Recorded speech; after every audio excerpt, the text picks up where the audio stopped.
महाराष्ट्र और झारखंड विधानसभा चुनाव के नतीजे 23 नवंबर को आने वाले हैं। इसी दिन राजस्थान, यूपी में हुए उपचुनाव के भी रिजल्ट आ रहे हैं।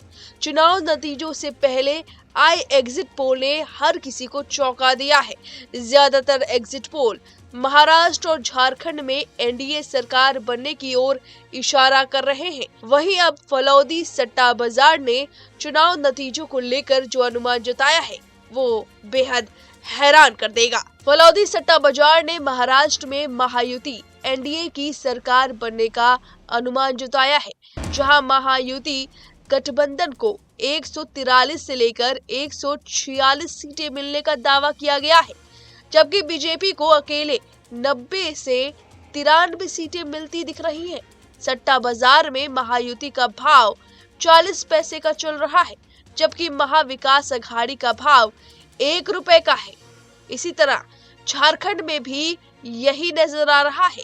फलौदी बाजार बीजेपी गठबंधन की सरकार बनाने के पक्ष में है। 81 सीटों वाले राज्य में एनडीए को 44 से लेकर 46 सीटें मिलने का अनुमान जताया जा रहा है। झारखंड में भी एनडीए का भाव 40 पैसे है। वहीं महाराष्ट्र एग्जिट पोल की बात करें तो पीपल प्लस ने बीजेपी गठबंधन को 175 से 195 सीटें दी हैं। कांग्रेस गठबंधन को 85 से 112, अन्य को 7 से 12 सीटें। चाणक्य स्ट्रेटेजीज ने बीजेपी गठबंधन को 152 से 160 के बीच में सीटें दी हैं। वहीं कांग्रेस गठबंधन को 130 से 138 के बीच में सीटें दी हैं।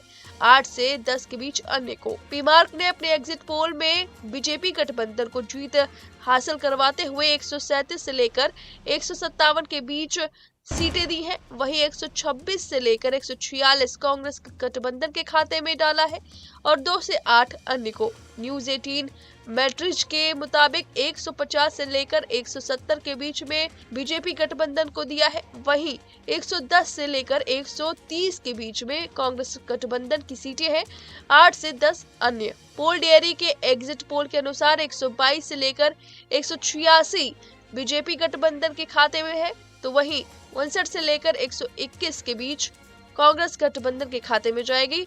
12 से 29 अन्य खाते में। भास्कर रिपोर्ट्स पोल के मुताबिक 125 से लेकर 144 भारतीय जनता पार्टी के गठबंधन वाली पार्टी को मिलेगी। वहीं 135 से लेकर 150 कांग्रेस गठबंधन के खाते में जाएगी। वहीं 20 से 25 अन्य में। इलेक्टोरल एज के मुताबिक 118 सीटें बीजेपी गठबंधन के खाते में जाने वाली है। वहीं 150 सीटें कांग्रेस गठबंधन के खाते में जाएगी। वहीं 20 अन्य के खाते में जाने की बात कही जा रही है। वहीं रिपब्लिक 137 से लेकर 157 के बीच में बीजेपी गठबंधन को दे रहा है। वहीं 126 से लेकर 146 सीटें रिपब्लिक कांग्रेस गठबंधन को दे रहा है। 2 से 8 अन्य की सीटें होंगी। लोकशाही मराठी रुद्र ने 128 से लेकर 142 सीटें बीजेपी गठबंधन को दिया है। वहीं 125 से लेकर 140 कांग्रेस गठबंधन के खाते में जाने की बात कही जा रही है। वहीं 18 से 23 अन्य के खाते में जाएगी। एसएस ग्रुप ने 127 से लेकर 135 सीटें बीजेपी गठबंधन के खाते में डाली है, तो 147 से लेकर 155 सीटें कांग्रेस गठबंधन के खाते में डाली है। वहीं 10 से 13 के बीच में अन्य के खाते में जारी है। वहीं यूपी और राजस्थान की बात करें तो यूपी में 9 सीटों जबकि राजस्थान में 7 विधानसभा सीटों पर उपचुनाव हुआ है।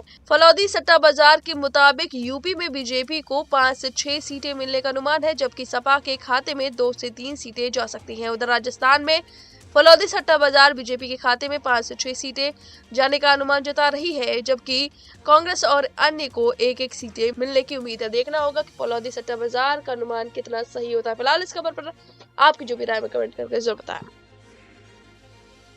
न्यूज नेशन अब व्हाट्सएप पर खबरों के ताजा अपडेट के लिए न्यूज नेशन के इस क्यूआर कोड को स्कैन करें।